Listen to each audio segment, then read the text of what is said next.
we'll start with sort of the top line on Ekitike, Matty, if you don't mind.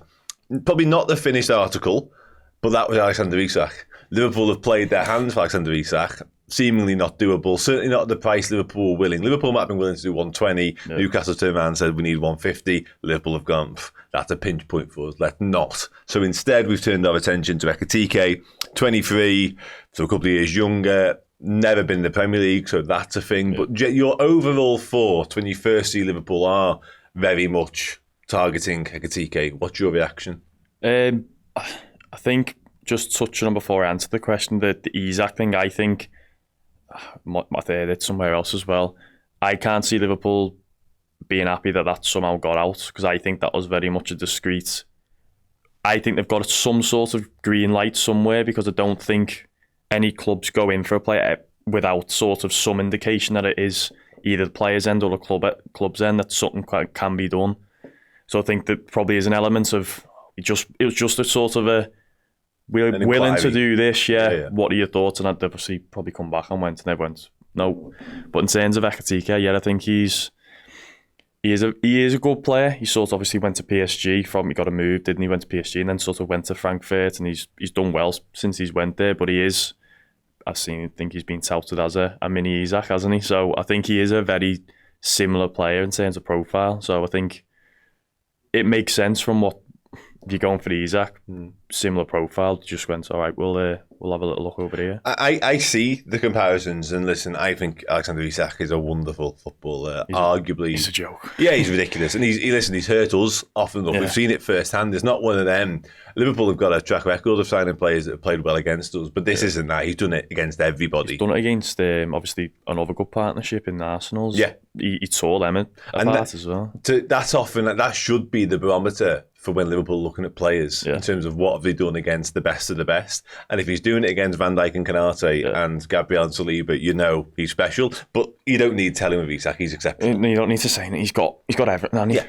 Like, there's not really much more to be said. He is like, we can get him, because even he's 25 or turning 26, so even that element from like what the club do in terms of their transfers is a little bit older than what they normally would recruit.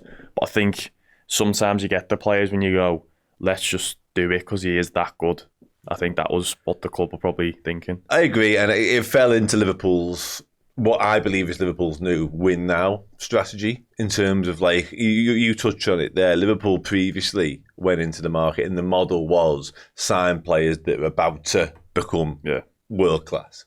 Now, the guy we might end up with probably falls into that bracket as opposed to the Isak bracket, but it did feel as though Liverpool have just slightly changed tact and gone, we're boss right now. We've got 2 years left of Salah and Van Dijk. Let's capitalise. Let's strike while the iron's hot, as it were. You know what I mean? Yeah, I think we've always...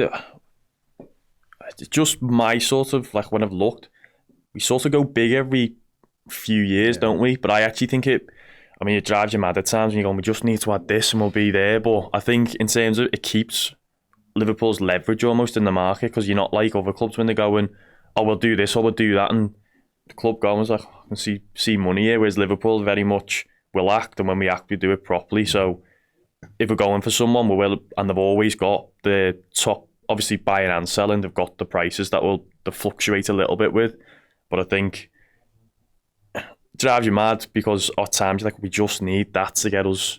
But I think it does help in the long term sometimes with transfers when you go, all right, Liverpool are coming in and we know we know there's this much wiggle room as opposed to that with other clubs. Yeah, they don't see Liverpool coming in the same way they'd see Manchester United coming, for example. You know what I mean? You can see them put a mile off. Brentford are doing it now with them. And so I was actually going to 15, 20 million out of them, you know what I mean? Let's touch on the one, let's focus a bit more on Ekitike, because whilst, again, he isn't Alexander Isak, and a lot of people, myself included this week, would have been like, oh, quite fancied Isak.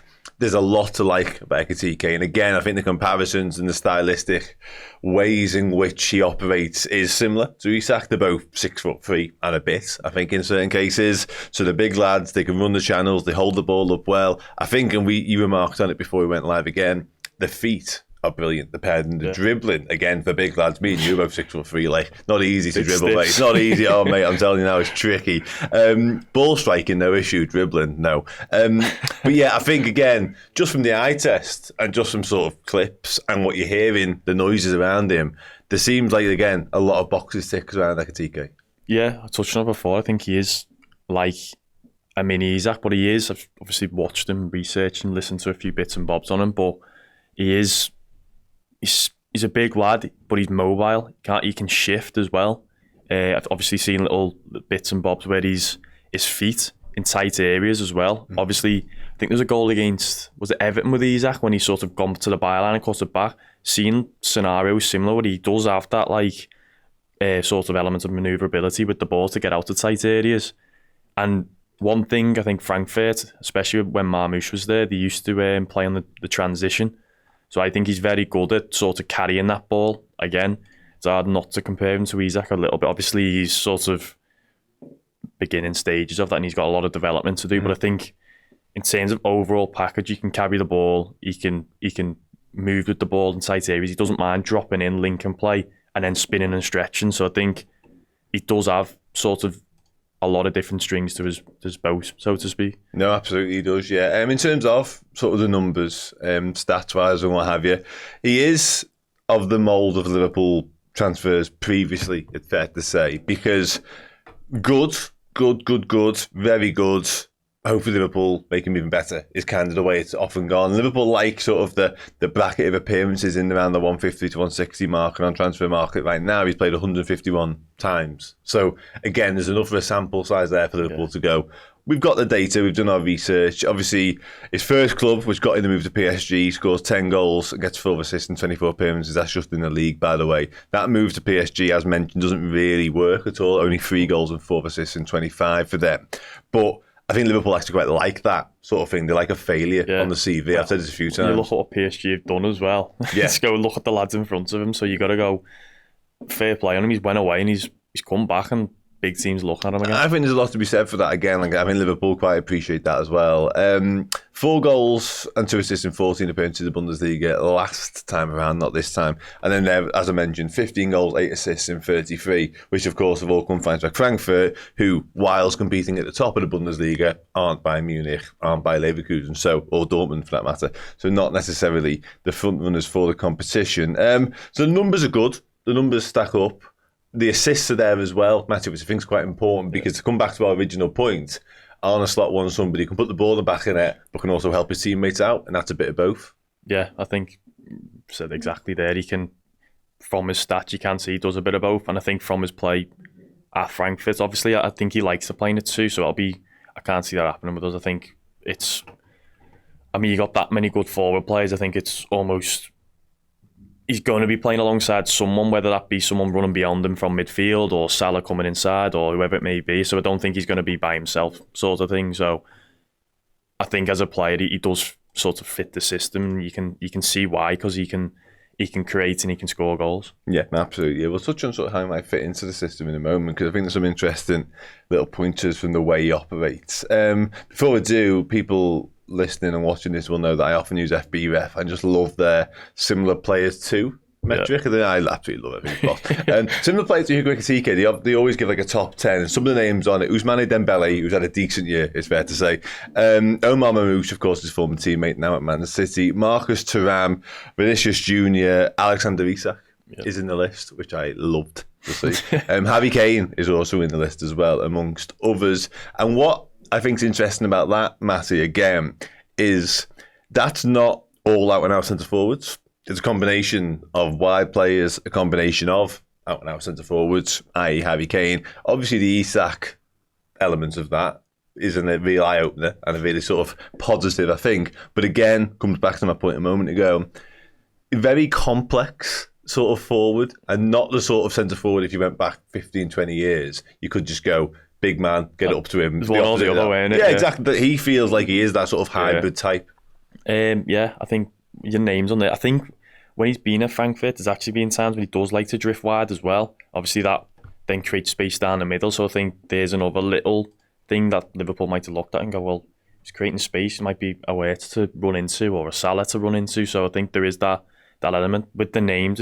I think it sort of shows it as well with obviously Dembele, and there's a few other sort of forward players on there, and then the Harry Kane one as well. Probably sort of touches into the link-up play as well. So from the players he's obviously being compared to there, it shows that he does sort of have that sort of, I'm not saying all-round package because he's still young, but he's got different elements to his game that he can bring in. Yeah, absolutely he does. Yeah, and just finally from who scored, they often the characteristics in terms of strengths, and for him they've got dribbling, which we touched upon, key passes, and just passing generally. So yeah, and in terms of what he likes to do in terms of style of play, likes to dribble. He's a set piece threat too, and he's a counter attack threat. So again, likes to do layoffs in there as well, which again facilitates those around him. You touched on it there, Matthew, and we'll delve into a bit more detail before we move on from Ekitike in terms of him liking to drift wide into the left area. Something I've noticed as well, and something that's been sort of widely discussed from since the links have sort of emerged, really. Obviously, as you say, so if he does sort of do that and come over here and join whoever the left winger may be, you mentioned Florian Wirtz there, who capitalised. There's another guy on the right-hand side as well. So we're overloading this whilst keeping room for arguably our two most dangerous operators on this side. Yeah, I mean, if he does obviously come out wide, it might even mean that the left winger drifts inside as well. So there's so many, or it could be away, bombing on, making third man runs in behind, or you've got open up a bit of space for Salah, which isn't a bad option. So, I mean, as a centre-back, obviously you're going, I'll go so far, but then I'm not stepping out there, and obviously then he can get the ball, and as you touched on there, he's good with his feet, he can pick a pass out as well. So I think, you've got that many good players around him. So it's just a good option to have, because the defenders are going to have a headache. They're going to be like, do we go, do we stay? I've got Salah there, I've got Wirtz there, I've got Cody Gakpo or whoever it may be on the left as well. It's like, when you're getting pulled from here to there, it does become sort of, it's like you've got to constantly be, and it just takes a second, and then they're in. The quality of player there, you're in trouble if you just a momentary lapse. No, absolutely. He's played left wing as well. Only very few appearances out there, so that again suggests just how comfortable he is in doing that and having that flexibility and that versatility. Something Arne Slot clearly wants from his players, certainly his attacking ones. For you, we've seen it. We touched on his name. I'll mention him as many times as possible in any show. Bobby Firmino. Bobby Firmino is a genius again in my eyes in terms of allowing Matty and Salah predominantly from either side to run centrally and to punish teams. But he basically did it sort of vertically like that. He was up and down. He obviously, there was a little bit of that to it, but somebody like Ekitike, it looks as though he really does sort of hog that left-hand side. Yeah. That is quite unique, again, from a centre-back's point of view and the coach's point of view. Like, to have somebody who favours one side so much feels different. Yeah, I mean, obviously with the Bobby one, he'd sort of just drop in here, and then it meant you've got Salah and Matty doing that sort of movement. I think with Ekitike, I think he does like to sort of operate around here, and again, as I touched on, you've sort of got, whoever it's going to be on that left side, he can link with them, and then you're creating an overload. Obviously, you need someone then to make the box, which could be Salah making, seen him do it before. It could be a Wirtz, it could be a Szoboszlai, someone just making that late run into the box, because he's potentially might have dragged someone out. I think it can be a good thing, but also you want your centre forward in the box. So I think it's very much in the build-up, he can drift wide and create a bit of space in between the lines, but I think he does that. He does like to obviously score as well and get himself. He likes to take a lot of shots off, actually, when you watch him.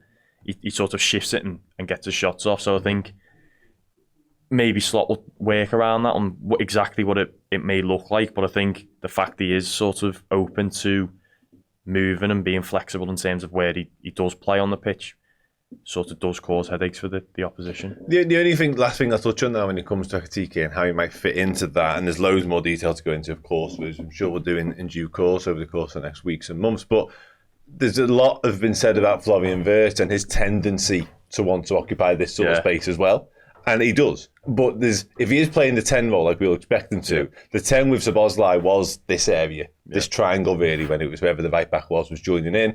But now, it'd be Frimpong probably or Bradley, so it will be high. But now, if Wirtz is the 10, and he wants to be over here, Ekitike wants to be over here, you've got your left winger. It's almost too many cooks then. It does feel like that. They can't all have the ball at once, and you've got Mo Salah on an island. As good as he is, he's all the best at getting doubled up on left, right, and centre normally. Overloading this space, it can't really happen, can it? I don't think. No, I think again, there's some sort of scope of flexibility in it, because obviously if Wirtz coming here, Ekitike is like, it's pointless you coming over here because there's so many bodies there already. So I think it's, again, that'll be probably something to work on in pre-season if he comes in hopefully soon.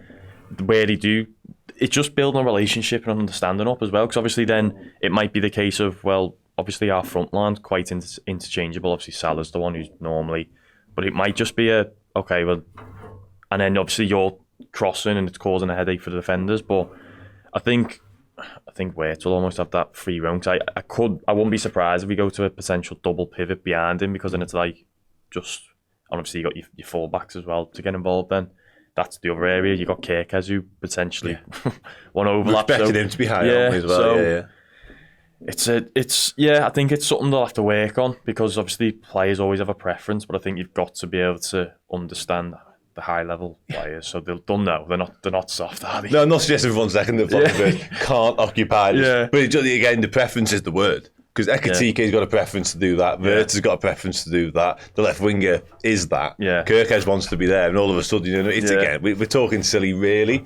But it will be something they have to work out, and as then pick and choose their moments and all that sort of stuff. And interesting. That was a clip from the Coach's Corner. To check out the whole show, head to redmenplus.com or click the link in the description.